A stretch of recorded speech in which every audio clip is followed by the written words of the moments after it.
obubaka Allah subhanahu wa ta'ala yamusiima okubanga atutuusaako wa adda al-amaana omubaka Muhammad sallallahu alaihi wasallam yatuukiriza okwesiga bwe yateebwamu okwesiba Allah subhanahu wa ta'ala asobola okubeera nga akola.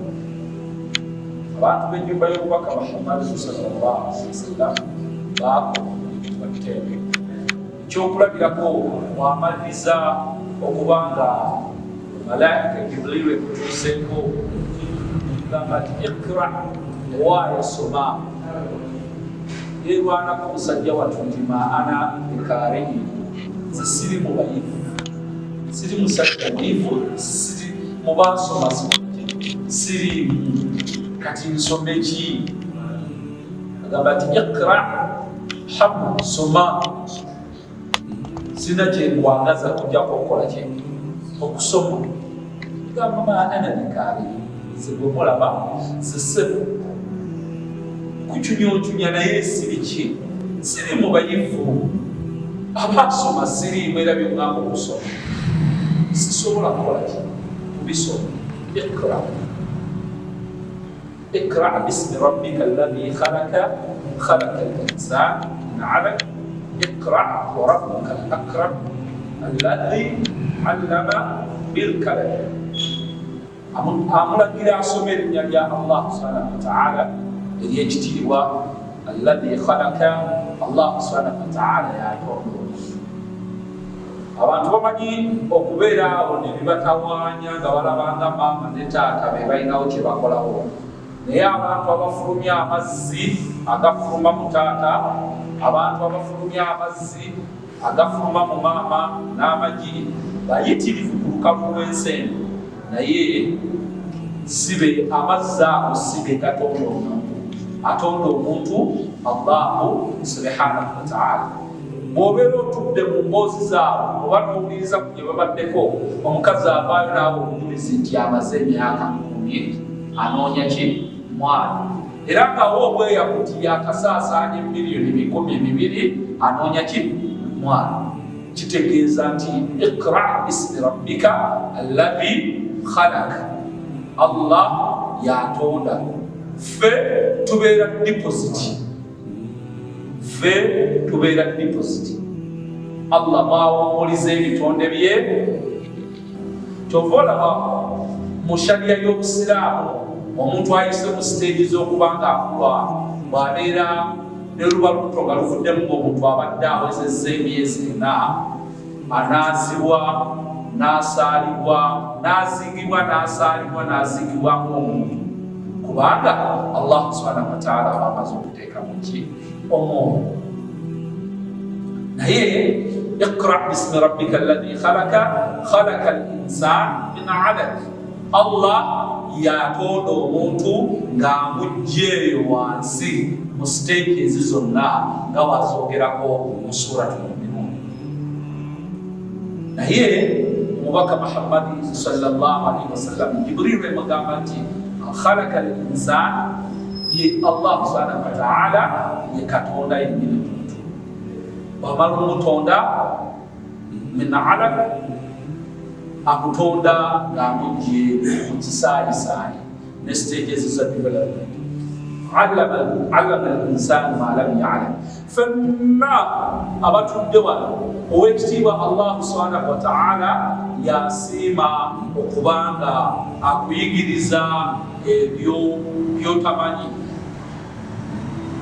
Tewaliwo kyanjawulo nnyo lwaki abantu abamu basobola okuvuga emmotoka eya manual ng'ate abamu bakola ku automatiki, ate ng'abali ku automatiki oluusi bagezi nannyo okusinga abakuba eya manual. Naye Allah subhanahu wa ta'ala eyo yirimu teyagibakola ki, tegibatondera. Tewali kakwate na muntu kubanga mugezi nnyo yabadde abakulembera, Allah n'amuwa irimu ey'okubeera nga Allah n'amuwa irimu ey'okutetenkanya okubeera nga obulamu bw'ensi abuddukanya mu irimu y'okukola ssente. Nabwekityo Allah subhanahu wa ta'ala allama al-insana bil-qalam, bw'aba ng'ayigiriza omuntu amuyigiriza ng'amuyigiriza kukola ki, buwandiike nakkalaamu. Awo nno wavaawo obujulizi obw'enkunala nti ebigambo ebiwandiikiddwa obanga mujja mu ddalasa nga zino mufangayoko ne mufunayoko akapapula oba akatabu n'akakalaamu, ekintu ekikutte ng'olaba kikutteko nnyo obutakyerabira kuva ku mwoyo maama, ofune wookola ki twokijjuza wookiwandiika. Mubaka wafuutukeeyo nga embeera emutabuseeko nsembeza okubeera nga abantu b'amaka ge bakulu nnyo okubeera nga tubasabira. Agamba omukyala we Khadija, zammiluni zammiluni dathiruni dathiruni, mbika omusujja gw'ekitembo oba kumugumanyi ng'alinanga abo ayiseemu kiki kibuyaga yenna akankana.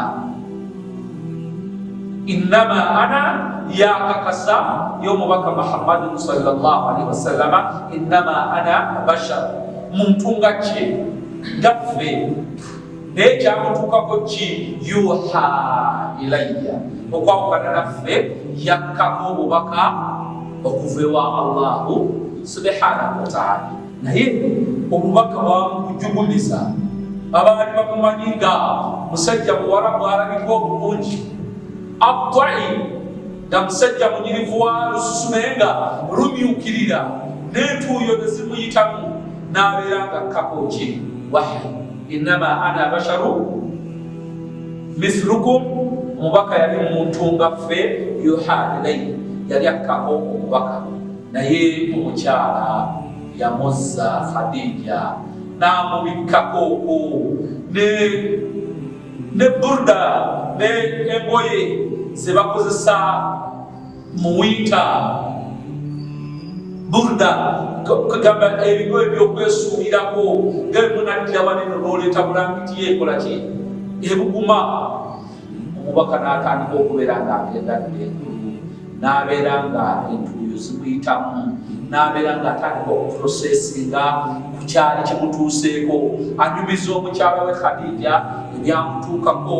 Awwal man aslama, ye yasooka okuba nga asilamuka mu bantu ku ddiini y'omubaka Muhammadun sallallahu alaihi wasallam. Thumma Abubakar, oluvannyuma abantu b'ennyumba y'omubaka nga ba Khadija nga ba Ali radiyallahu anhu babeeranga nabo bategeera obusiraamu. Naye Ali yali tannatuuka mu myaka mikulu, kyava tatera nnyo okufubutuka mu byezimu kuva mu byafaayo by'obusiraamu kuba emyaka gye yali tannatuuka myaka gibalwako mirimu gya busiraamu. Alkibir, okubeera nga omuntu akuze, au balagh, okubeera nga atuuse mu akakasa ekyo ekimu ku bitandisaako okubeera nga kubala omuntu. Era kyokolaba mu byafaayo by'obusiraamu, awwal man aslama, ayasooka okusilamuka Abubakar as-Siddiq. Allahumma salli alayhi, tubeere nga tumusaba Allah musseeko emikisa n'emirembe, wa alihi, n'abantu b'ennyumba ye abaakola ntaki, abantu b'ennyumba ye ba ummahat muslimin, bamaama babakkiriza abeetikka obubaka nga hadithi bwe gyagenda ku Hafsa. Otogerera ddala bino ebyogerwa biva mu maka gabaki gabwannabbi, tekubaako kigenda kuddamu kwogerwa. Abamusoma hadithi bagamba ti sahihi lidhatihi, hadithi eyo ntuufu olw'okubanga agifulumizza. Maama waffe Aishata radiyallahu anha ayalina ettundutundu ku irimu ya domestic, irimu yawaka eyasinga okubanga avaako ahadithi ezasomesa abantu ku nzirukanya y'amaka, kuba ye yali ayongera ddala ku lusi ku soosi kwe yali ajja okutegeera obusiraamu bwaffe. Nga balina ne bye baleeta ebibuuzo nga bizibu, n'abiragira omubaka Muhammadun sallallahu alaihi wasallam olw'obuyitirivu bw'ensonyi. Omukyala n'ajja amubuuza n'avuga nti addayo obuuze maama w'abakkiriza Aisha mbuuze nsobole okubeera nga munnyonnyola, asobole okubeera nga ajja okuba nga akunnyonnyola. Awo nno bwewabeerawo disclaimer okukendeeza kwaba waalimu abasajja bwewabanga waliwo embeera yonna aba waalimu abasajja obutabataba mu bakyala kubasomesa oba mu baana ab'obuwala. Wafuutuseewo ebizibu bingi awo naye kuva ku nnono ya mubaka Muhammadun sallallahu alaihi wasallam. Sunnatu Muhammadun sallallahu alaihi wasallam, enkola y'omubaka Muhammadun sallallahu alaihi wasallam kasafinatu Nuh, eringanga eryato lya Sayyidina Nuh. Lwaki eringanga eryato lya Sayyidina Nuh? Man rakabaha, omuntu wasalawo n'alirinya ye neyatebenkera kuki ekimutebenkeza. Omubaka yatugamba ati ebibinja bigenda kujja mu busiraamu bwaffe ensaamu mu bisatu. Firkatu najih, ekibinja ekigenda okubeeramu abantu abagenda okubonaboka. Man kaana ala millat, be bagenda okubanga bakola obusiraamu. Man kaana alayhi, bwe yaliko omubaka Muhammadun sallallahu alaihi wasallam wa ashabihi, n'abaali ku mulembe gw'omubaka Muhammadun sallallahu alaihi wasallam. Waman aba, omuntu wagaana okutambulira ku nkola y'omubaka Muhammadun sallallahu alaihi wasallam, khadaka, agenda kwesanga ng'ebintu mu nsi bimutagalako. Amiratun nasiba, ng'alina ebintu byassaako ddini, ng'abissaamu amaanyi, n'ajjayo ne ssente, n'aliwa n'obudde. Tasura naara hamiya, mu maaso g'Oweekitiibwa Allah subhanahu wa ta'ala, ebintu ebyo biyinza okumuviirako okuba nga ayokebwa. Kabidaat, ng'abantu okuzuula mu ddiini ne bakola ku bonga ebaagala, nga bye bakola tebiriiko kinyusi kuva ku mubaka Muhammadun sallallahu alaihi wasallam. Yagambye okwogera ku kintu kino n'ekibeera nga nkikkaatiriza nti abantu okubayita bannabida, abantu ababulijjo oluusi tukoleramu ensobi. Omuntu atannafuna bujulizi bumala nga buva eri omubaka Muhammadun sallallahu alaihi wasallam, n'akola gwasuubira nti ategeera obusiraamu gy'akoze, tosobola kumubalanga muntu ali ku bida. Omuntu ali ku bida ye muntu oyo ayategeera obutereevu bw'omubaka Muhammadun sallallahu alaihi wasallam, n'annyonnyola amazima n'agategeera, naye n'amala n'agamba nti bali mazima nze ala millat abi, ndi ku nkola ya kitange gye yaliko n'abakulembera mu bajjajjange. Oyo yeyeka ayinza, oyo yeyeka abalwa mu busiraamu ng'alemedde ku kutegeera ekyawukana n'omubaka Muhammadun sallallahu alaihi wasallam. Eryato lya Nuh, mutabani we yamugamba nti ya bunayya, owaaye mutabani wange, rkab ma'ana, linnya eryato lino obeere nga owona, obeere nange. Omwana n'agaana, sa'awi ila al-jabal, nja kugenda ku ki? Ku nsozi, nja kulinnyako ku bifo ebyawo. Kikyetwasa nnyo nga tuva ku nkola y'omubaka Muhammadun sallallahu alaihi wasallam, nga tukola ebyaffe ne twekwasa naddala abawaalimu abanene. Naye ng'omuwaalimu omunene gwekwasizza byakunnyonnyodde, naye enyinyinyini akugamba nti aa, bino tebiva ku mubaka sallallahu alaihi wasallam, naye biva ku ki? Imaamu Munzari, biva ku Munzari. Bino biva ku ani? Biva ku Imaamu Al-Busiri n'ebirala n'ebirala n'ebirala. Tukuumire nnyo Obusiraamu waffe ku kinyusi, tusobole okubeera nga tuwona. Mwana wa Nuh amugamba nti sa'awi ila al-jabal, yakulinnye ki? Ensozi yasumma, ensozi ezo amazzi tegajja kusobola kubeera nga zigazikola ki? Gazibuutikira. Naye yatuuka Oweekitiibwa Allah ng'alagidde amazzi gafubutuke wansi, gafubutuke waggulu, ensozi ne zisigala nga zimira. Nuh ak'obuzadde kajja agamba nti ya Rabbi, mazima Oweekitiibwa Allah wange, inna bani, omwana wange oyo min ahli, ali mu bantu bange. Omwoyo omwana wange, mwana wange, wange Allah amugamba nti yogera byolinako okumanya innahu amal mazima oyo omwana gwolaba mulimu ghayru swali si mulimu muki mutebe kiba kitegeeza omuzadde yetawaayo omwana embeera ebyokulabirako byonna ebiri mu Quran kyova olaba mu suratu Kahfi waliwo abazadde Allah bye yatuuka n'atuuka Hiziri n'amugamba nti omwana waabwe oyo abeere nga amutta olwaki agenda kujja abazadde abakkiriza omubiri ku mulamwa omuzadde tawaayo kye mwana ekyafaayo kya sahabi bwe baali bagenda okwokya enku nyina n'amala n'agamba temunjokera omwana ebyo byonna bigezaako kutusembeza ku bulungi bwa mwana bwalina eri omuzadde ntuuseeyo otya ekwogera ku mubaka Muhammadu sallallahu alaihi wasallam n'abantu b'ennyumba ye ekifo kyabwe mu busiraamu ne ba ashabi be ababakula obusiraamu mu butuufu bw'okubukola khairul quruni karni ekisinga kyetusirina obusiraamu gaffe okukoppako obusiraamu bwaffe khairul quruni karni omulembe ogusinga obulungi mu busiraamu gwe mulembe gw'omubaka Muhammadu sallallahu alaihi wasallam gwe yawangaalirako nga ye thumma allati yalunahu oluvannyuma ogwo ogwaddako ogw'abaaki abaasoma ku basahabi bayita battabiin yalunahu thumma yalunahu abaddako baani basitudenti babattabiin battabiin naye mu busiraamu bwaffe twaba ku sunna y'omubaka Muhammadu sallallahu alaihi wasallam ne tubaako ensonga ze twekwatako ezajja oluvannyuma mu kyoto kya irimu mu byasanga mukaaga ebyasanga bina oluvannyuma lw'okugenda kw'omubaka Muhammadu sallallahu alaihi wasallam.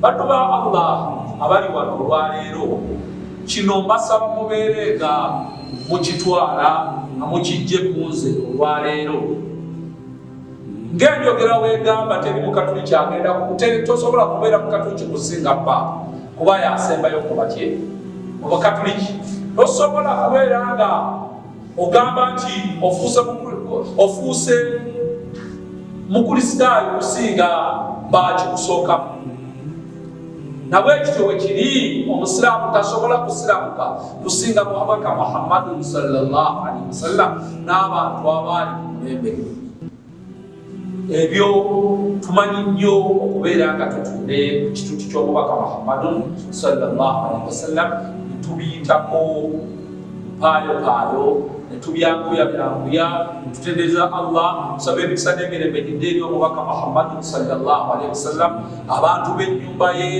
ne ba ashabi be netubakomyawo ebiseera ebimu netusobola kubeera nga tugaziya netubeera nga tubawa position yaabwe bakola ky'obusiraamu abantu abo lwaki tubasabira nga tetujjaako netuboogerako ne bagamba nti Abubakar kikakata ku musiraamu otugamba nti radiyallahu anhu Allah yabakola ki yabatusiibira babeere omumuli gw'okubeera nga bamulisa omusiraamu.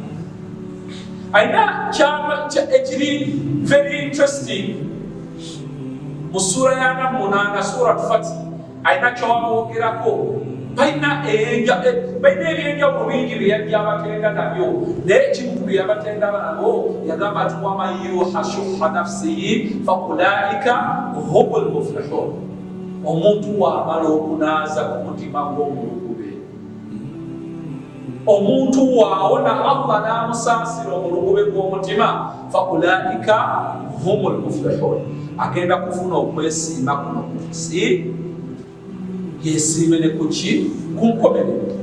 Bannange basajja si babulijjo bagambwako nti bazingiddwa abaki abalabe inna nnaasi kad jamaa ankum alaikum abalabe babakuŋŋaanyeeko bamaze okubakolaki okubazinga naye baali tebalinga ffe kubeera paniki kukutambula nangeri gyogenda kufuluma muzikiti bagamba nti hasbuna Allah wa ni'mal wakiil fisitwira kyetunyika ensonga zaffe tuzikwasa Allah buli kimu yakola ki yakuwa obufulumya tebaali babulijjo bwe boogerwako tubeera nga twogera ne tukakasa nti radiyallahu anhum wa arda Allah yabasiima naffe tetulina kyakukola naffe tukole ki tubasiime kitukubirizibwa okwogera obulungi kwonna teri kwogera bulungi eri baganda abasiraamu naddala ng'otudde ku kituuti ky'omubaka Muhammadun sallallahu alaihi wasallam nga tobakubiriza kubanga batya Allahu subhanahu wa ta'ala. Ittaqullah, abaye tutye Allah ya ulil albab, buli alimu akatoola. Ittaqullah, tutye Allah hakka tukatihi, mu butuufu bw'okumutya. Lwaki tugamba hakka tukatihi? Al-amal bitanzil, tulina okuba nga tukolera ku bintu ebyakka ku mubaka Muhammadun sallallahu alaihi wasallam ebiri mu kisabo kya Allahu subhanahu wa ta'ala. Islamu si nti gwe byosiimye, Islamu si ddiini yaffe ya Allah subhanahu wa ta'ala biimtithali awamirihi, na kuyitiriza buli kiragiro kya Allah kye yagamba nti tukole. N'olwana n'obeera ng'okola ki? Okola mu butono bwakyo oba mu bunene bwakyo. Mubaka yatugamba nti khairul a'mal, emirimu bannange egigenda okusinga okubagasamu abantu ku minzaani olunaku lw'enkomero adwamuha, gy'emirimu nga muyinza n'okugiraba nti gyali biki gibangwira mitonotono. Wa in kalla, neokubeera nga y'omuntu akulaba mutono bwati. Omuntu asala raka'a 12 nabbi rak'ataini qabla al-fajr, nasala bbiri nga tannasala fajr, 4 raka'at qabla adh-dhuhri, nyanga tannasala adh-dhuhri, 2 raka'at rak'atayn oluvanyuma lwa salat adh-dhuhr, rak'atayn ba'da salat al-maghrib, rak'atayn ba'da salat al-isha. Ng'omuntu yakyekwatako ekyo kyokka. Awwal ma yuhasabu bihi min adam, omuntu kyagenda okutandikibwako okubalibwako olunaku lw'enkomerero, agenda kutandika kubaluka ku swala ye. Naye swala Allah yatwagala nnyo era agenda tuwejjana olw'okusaasirako.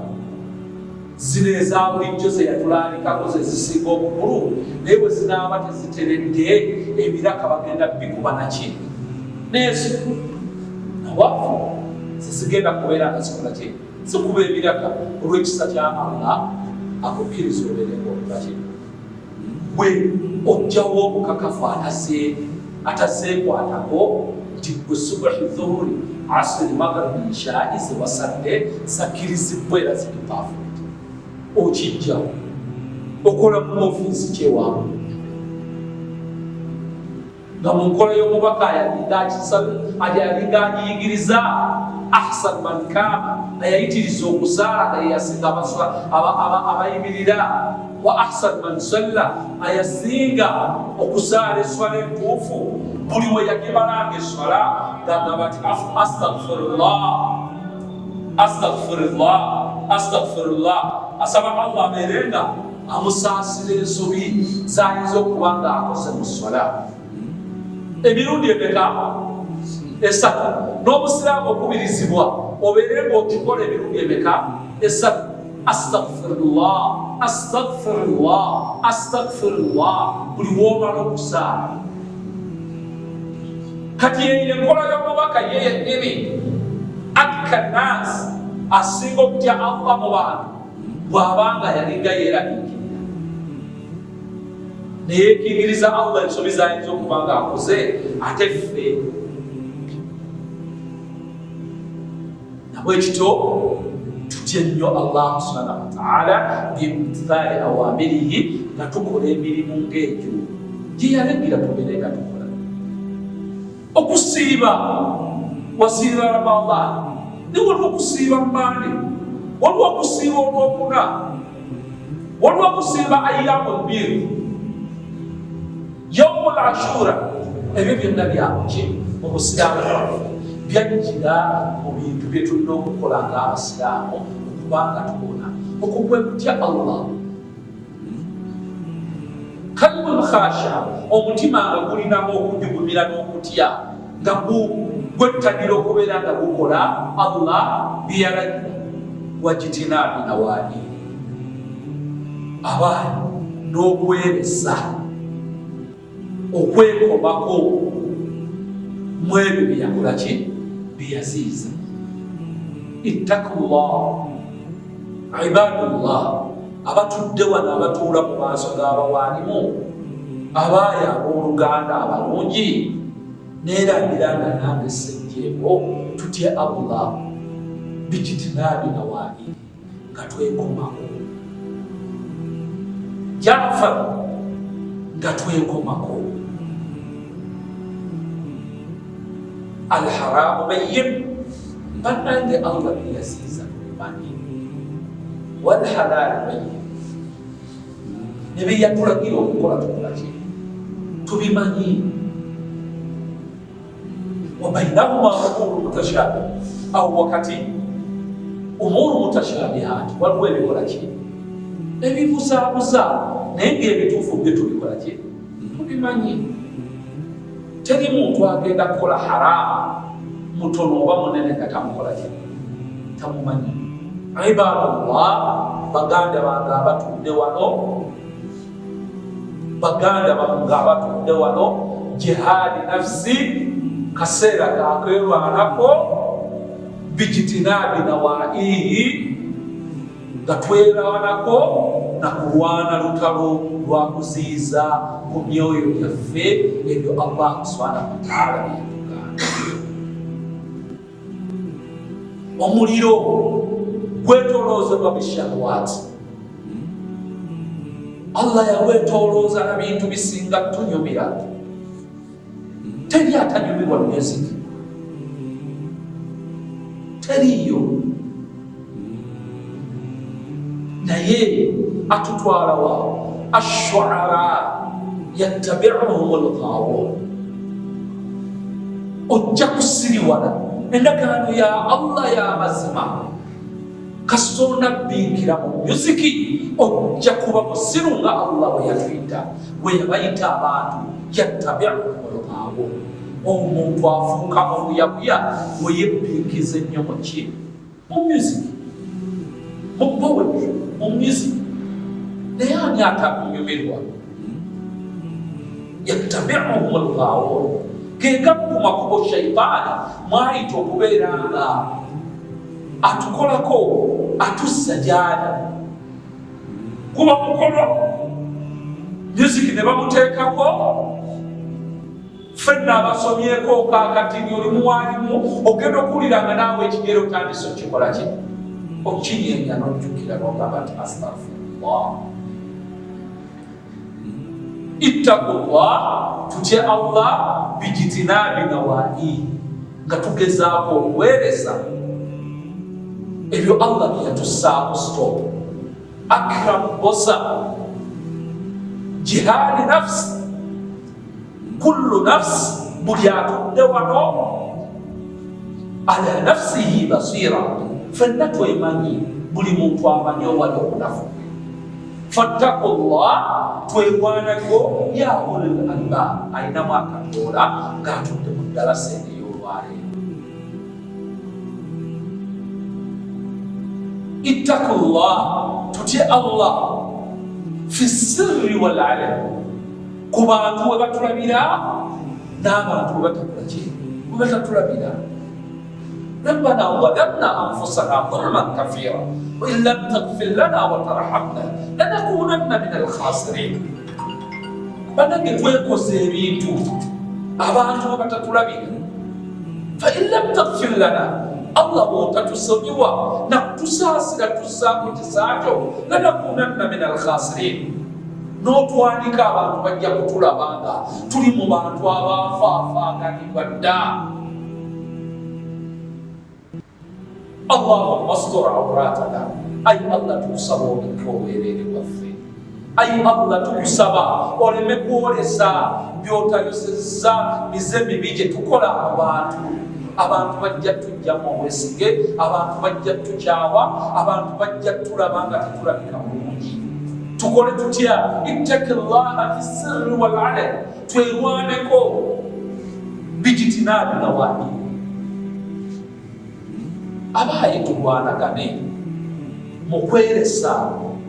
Mwalimu yakyogeramu wali olw'okusatu luwedde, mukweresa nga tweresa butabuuka nsalonsalo za Allah. Ala bikulli maliki hema, buli mufuzi ayina olubiri. Wa anna hima Allah maharima, obufuzi bwa Allah, enkutu ya Allah bw'obeera oyogera bwogezi, olubiri lwa Allah lwetooloddwa maharima, ebyo ebintu byatufuulira haramu. Iktarabat as-saa, ebbanga litugendako. Wa hum fi ghafratin mu'ridin, fe tulowooza tukyakola ki? Tukyali. Wa rahmatan min Allah wa fadl, kusaasira kwa Allah nakubeera nga yatusaasira nnyo. Wa indahu ilmul ghaib, yalina ebyekwesi. Nze njogera wano, nyinza okuba wiiki ejja ngenda, abakundaga nti wiiki ejja ngenda, nabano bwentudde okusanga saali baddewo, naani badde na bwana bwange kulabeka akaseera akakola ki? Akasembayo. Naye ittaqullah, baddu ba Allah, tulina okuba nga tutya Allah bijitinabi nawani, tweziyizeeko ensalosalo za Allah yatazimanyi. Ani atamanyi ensalosalo za Allah? Rabbana zalamna anfusana, tweryazamaanya nnyo, tweryazamaanya nnyo. Teri kijjira mu Busiraamu kujjako nga kirungi, kirina emigaso eriffe, kidde eriffe. Teri bye tukuta nabyo mu duniya kujjako nga bikyamu, bigenda kubanga bikosa ffe. Fatadabbaru, tubeere bagezi, twebuulirire bijitinabi nawani, nga twewala ebyo Allah byatuziyiza byatabimanyi. Bal insanu ala nafsihi basira, nze sikumanyi. Yagamba omubaka kullu bin adam khata, buli muntu alina ensobi ze ne waaseerera. Era sinna bwegenda kujja tetuli mu nkola y'Abanasaara, kyojje wano mu maaso gange okole confession ntegeere ebikyamu byokola. Enkola si ya Busiraamu. Buli muntu VIP ewa Allah. Astaghfirullah al-azim alladhi la ilaha illa huwa al-hayyul qayyum wa atubu ilayhi. Mwenenyeze weddeko.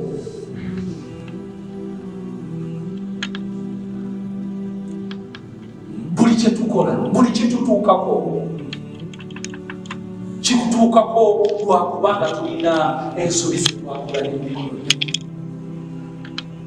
Buli kitutuukako, kitutuukako lwakuba tulina ensobi ze twakola n'emikono. Bw'oba olina embeera eri stressful gy'oyitamu, kakasa bima kasabat aydikum, olina biwali otagalamu emabega. Tujja kwekwasa kino, twekwase gundi, twekwase gundi, twekwase gundi. Bima kasabat aydikum, bima kasabat aydina, eminaffe twalina obunafu mu nkwatagana gye twakwatagana n'ebintu byaffe. Allah twazise ku ssente, tuzisaasaanyiza mu makubo amakyamu, azitugjeeko yeerayirira, tasobola kubeera nga azijja ku muntu azikozesa amakubo matuufu. Naye ebyo tujja kubisanga ku mizaani y'owekitiibwa Allah subhanahu wa ta'ala. Bal al-insaanu ala nafsihi basira, gwomusiriikirira mu abo. Kiki ekireeta omuwaalimu ali ku diguli y'okubeera alina kulebo ya diguli buli lwakutaano ba'da salati al-maghrib n'atuulaawo ne yeesomesa Qur'ani n'akola omuraaji obw'omu n'ajja ne muwa transport n'agenda nga tewaliiwo alina bwetaavu bwa kuyiga kitabo kya Allahu subhanahu wa ta'ala. Twefuddeko ate ffe abalinayo peegi emu oba ebbiri ate ffe ne tutuula ne tuleeta ne batuwulirizaamu. Naye kiki maagarraka birabbika al-kariim, kiki ekikufudde bizi? Kiki ekikutaddemu bizi oyo ekigaana okujja ku mwalimu olunaku olw'okutaano waakiri akuwulirizeeko essuula zo zino z'osomesa okusaala 5, 10 akuyiseeyiseemu. maa garraka birabbika al-kariim ya ayyuha al-insaan. Bannange twogere ki tuleke ki? Bwe teweemanyi nti nno enjatulayo ey'ekitabo kya Allah subhanahu wa ta'ala erimu ebirumira. Bwe teweemanyi nti bwe bakuwa Qur'ani ya Allah subhanahu wa ta'ala osome tosobola kusoma. Naye kiki? Ittaqullah. Bannange twegulirire tutya ow'ekitiibwa Allah subhanahu wa ta'ala. Allah subhanahu wa ta'ala ajja kutubuuza ku buwangaazi bwaffe twabutambuza tutya. Ne mu buwangaazi ajja kuleetamu subsection anishibali, ate ku buvubuka twabutambuza tutya. Tugezeeko abantu ba Allah subhanahu wa ta'ala siri mu kubatiisa butiisa naye kaana Muhammadun bashiran wa nadhira. Teyayogeranga binyumira abantu b'abantu byokka, n'ebitaganyumira nabyo yabyogeranga. Oboolyawo Allahumma hdina wahdi bina waj'alna sababa liman ihtada. Osanga Allah subhanahu wa ta'ala omuntu azze mu ddarasa n'abaako enkyukakyuka gy'afuna. Tulina eddarasa antum ma'al kirami barara, sawa bweno mulina malaika. Oba olina ensonga ekutuuseko n'ogiwulira n'ekwatako, si bigambo bya Musa nti ayogera nnyo. Ne malaika za Allah ez'ekitiibwa ziri mu kifo zino, ziri mu kubasabira mikisa, ziri mu kubasabira Allah abalungamye, ziri mu kubasabira Allah abeerenga abasonyiwa. Yekutaddemu ekyo ky'owulidde nga kiringanga ekisemberedde ne by'oyinza okutegeera. Emigaso gidde eri ani, gidde eri ffe, gidde eri. Ittaqullah, tutya Allah bijitinabi nawaahihi. Allah tasobola kwakuwazanga okola bibi. Sikumwogera ku lwakubanga ali wano. Ne mutabani wange Jaafa oli amaze emyaka nga 7 egiyise nga buli mwaka agenda e Makka, agenda mu umura, agenda mu hijja. Ne ugenda okutunuulira bwe yali ng'atandika olugendo olugenda e Makka ne waali wano saawa eno, ng'ate wano wasingako we yakola ki? We yatandikira.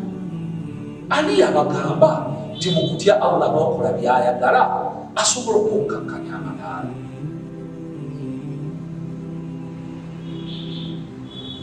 Tasobola.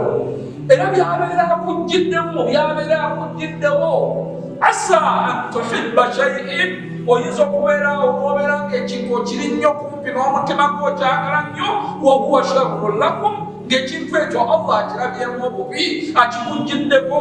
Wa asha an takrahu shay'an, oyinza okubeerawo ng'ekintu okitamiddwa nnyo, wa huwa khairun lak, nga Allah yakikuteramu obulungi. Omukazi okwaddiye naye, okoze naye, owangadde naye, bwewamusangira yenna kilo 5, kilo 6, saawa ena ali 10, azadde abaana, otandise okubanga omulaba nga atakyali mmere ya attractive.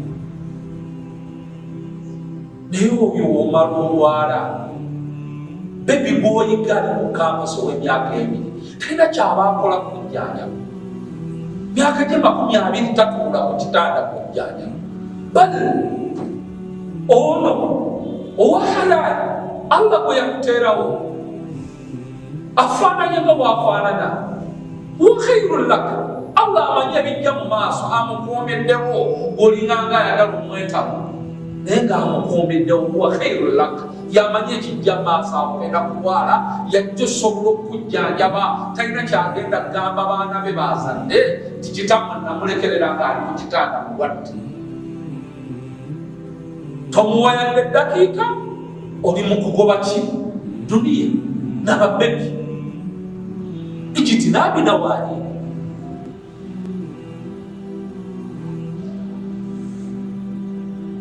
bantu ba Allah fattakullah banange tutya Allah bijitinabi nawaali tulwanagane tweziyizeeko Allah yatuziyiza Allah yatuyazika ku maali tugikozesa ki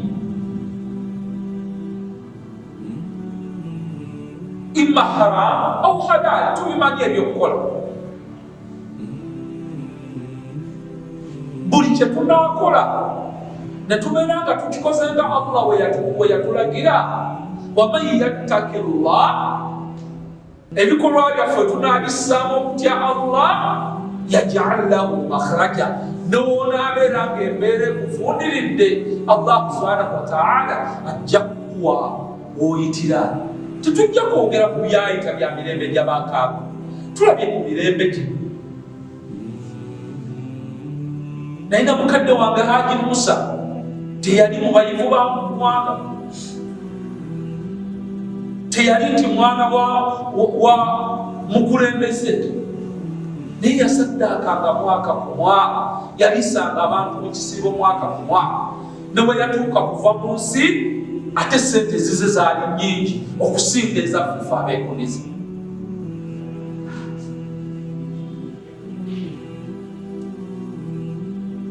ijitinabi nawaali mukube eyo osaasaanyayo mmeka ewuwewaka oteekayo mmeka ibadullah baddu ba Allah batudde wano olwaleero ittaqullah mutya Allah bijitinabi nawaihi nga mwewala ebyo bye yaziyiza iPhone gy'ogenda okugula agenda gifumbirako bbanga kimyaka 2 nga tekyukanga naye nga buli wagitunulako simayire ekomawo lwaki kyono bw'ogenda okugigulira iPhone atuuke n'essimu zo zisa ateeke mu flight mode ng'alaba obudde bw'oyinza okukuba yo omugulira iPhone 14 olina omukumbira n'okukuusa musanga esemba y'okubeta twetereze attakullah okutya Allah bimiqdaari kiri ku kipimo imtithali awamirihi mukussa mu nkola bye yatulagira okukola Allah subhanahu wa ta'ala wajitinabi nawaali n'okubeera nga twerwanako ne twewala ebyo bye yatuziyiza okukola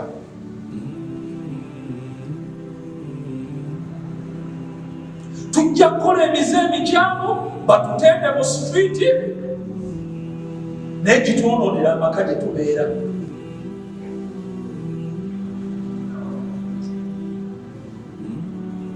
tujja kwekansa twemaleko emirembe gye tubadde tulinawo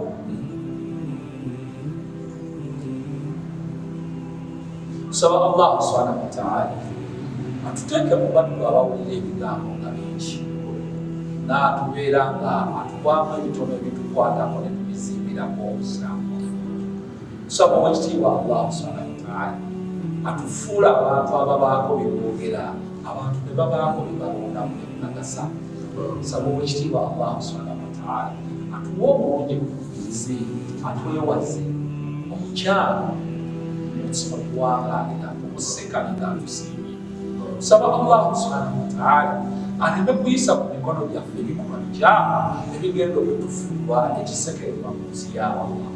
Nsaba Allah subhanahu wa ta'ala atugabirire lubeerera n'abantu b'amaka gaffe, atuwe okugagga obutagenda kumanya bwavu kumanyuma bwabwo. Nsaba Allah subhanahu wa ta'ala atuwe obulungi butuwangaalira, atuwe obulungi mu kifo kino, atugiremu buli babeera nga bakireetamu obukyamu. Nsaba Oweekitiibwa Allah subhanahu wa ta'ala atugase n'ebigambo bye tuwulidde. Rabbana atina fi dunya hasana wa fil akhirati hasana wa qina adhaban nar. ربنا آتنا خير ما في هذه الليلة وخير ما بعدها. اللهم قنا الشر ما في هذه الليلة وشر ما بعدها.